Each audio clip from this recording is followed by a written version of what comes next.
relâchement du lien social, fermer les écoles, ne plus aller au travail, interrompre les transports, travailler de chez soi. C'est en effet, en diminuant les contacts interhumains, on diminue la probabilité de contagion.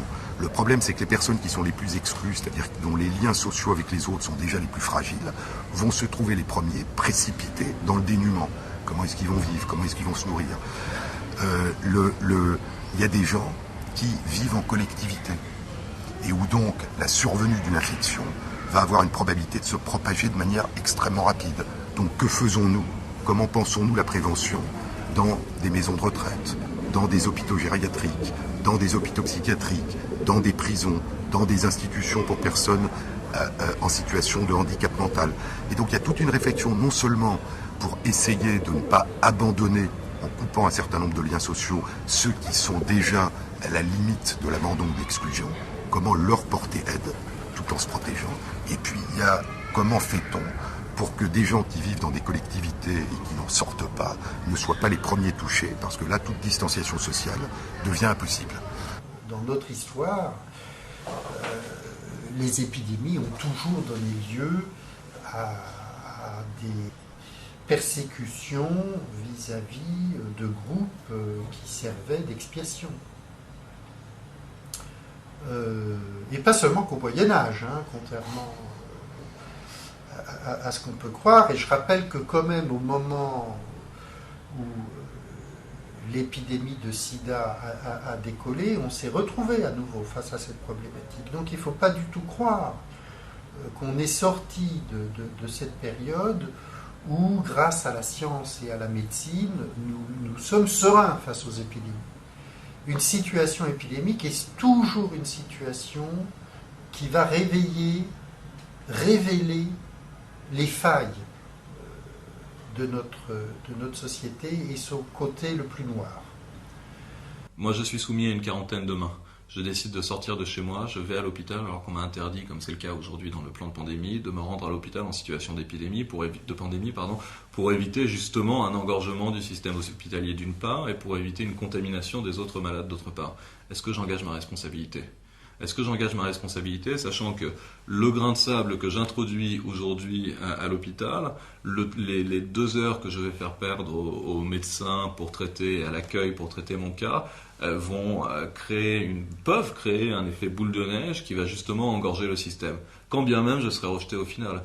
Mais un employeur décide de licencier une personne qui est mise en quarantaine. Comment compter ? Quelles sont les règles après pour justifier ça ? Est-ce qu'on est en incapacité professionnelle ? La capacité professionnelle était-elle temporaire ? Vous voyez, ça fait partie des questions qui méritent de se poser. De la même façon pour l'organisation d'un droit funéraire.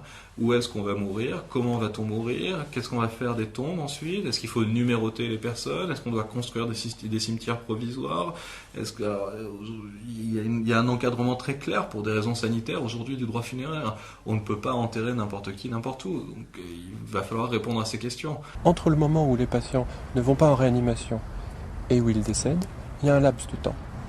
Il y a un laps de temps avec des symptômes, il y a un laps de temps avec des soignants qui vont être en interaction avec ces malades, et il y a un laps de temps pendant lequel il n'y aura peu ou pas de contact entre le malade qui s'aggrave et sa famille. Ces 3 niveaux de questions, symptômes, quoi faire pour les soignants, comment communiquer avec la famille, ces 3 niveaux doivent être pris en compte dans les procédures qui sont réfléchies actuellement. Et ces procédures doivent être communiquées aux soignants. Quand on sera en pleine crise, nous n'aurons plus le temps, nous n'aurons plus les moyens de réfléchir à cela. C'est pas raisonnable d'admettre des personnes qui sont dans un état catastrophique en réanimation parce qu'on pense qu'on leur rendra pas in fine service. Donc les réanimateurs ont déjà l'habitude de ce type de triage. Mais là, c'est un stade supplémentaire. C'est-à-dire que là, on devrait ne pas admettre des gens que normalement on admettrait parce qu'on estimerait quand même que on peut les sauver. La problématique qui va commencer et qui commence déjà à arriver, c'est l'essoufflement des personnels. Je pense que c'est quelque chose sur lequel il va falloir travailler. Là, on arrive à plus de 10 semaines quasiment de crise. Ça commence à se sentir dans les équipes un certain essoufflement. Là, il y a la période de vacances, donc je ne sais pas comment nous allons... On est assez optimiste sur l'été, mais c'est vrai qu'il va falloir penser sur une crise plus importante, comment on pourrait avoir des tranches de repos pour les personnels qui seraient certes restreints, mais qui auront besoin fortement de s'épargner, de se reposer si on a besoin d'eux sur des longues tranches horaires. Les associations, en permanence, aujourd'hui, en cas de crise de manière spécifique, sont garantes du maintien du lien social. Et notamment, c'est parce que les bénévoles, particulièrement, sont sur le terrain les premiers à observer des situations de détresse ou des nouveaux besoins. Et face à ces nouveaux besoins, les professionnels sont souvent démunis puisque ce qui caractérise un professionnel du social ou de la santé, c'est qu'il avance dans des dispositifs ou dans des procédures. Et c'est normal puisque lui, il doit agir pour le plus grand nombre. Le bénévole, il rencontre une situation nouvelle au bas de son immeuble, une situation nouvelle qui n'est prise en charge par aucun dispositif, par aucun professionnel. Il essaye de trouver une solution. Et ce faisant, il invente souvent une nouvelle procédure, un nouveau dispositif, un nouveau métier. Si nous vivons ainsi en jetant des voiles pudiques et des euphémismes sur des choses qui sont indignes d'une société démocratique, dont nous nous gargarisons par ailleurs, comme l'existence de Sandonite-Silfix, comme l'existence de taudis où s'entassent des familles dans une détresse sanitaire totale, eh bien, si nous laissons cela durer en temps de non-crise, en temps de paix sanitaire, nous serons confrontés à une menace bien plus grande que la menace sanitaire elle-même. C'est-à-dire que là, je pense vraiment que la menace politique, au sens de la menace sur les je reprends mon expression, sur les murailles de la cité, sera finalement bien plus ravageuse que les virus.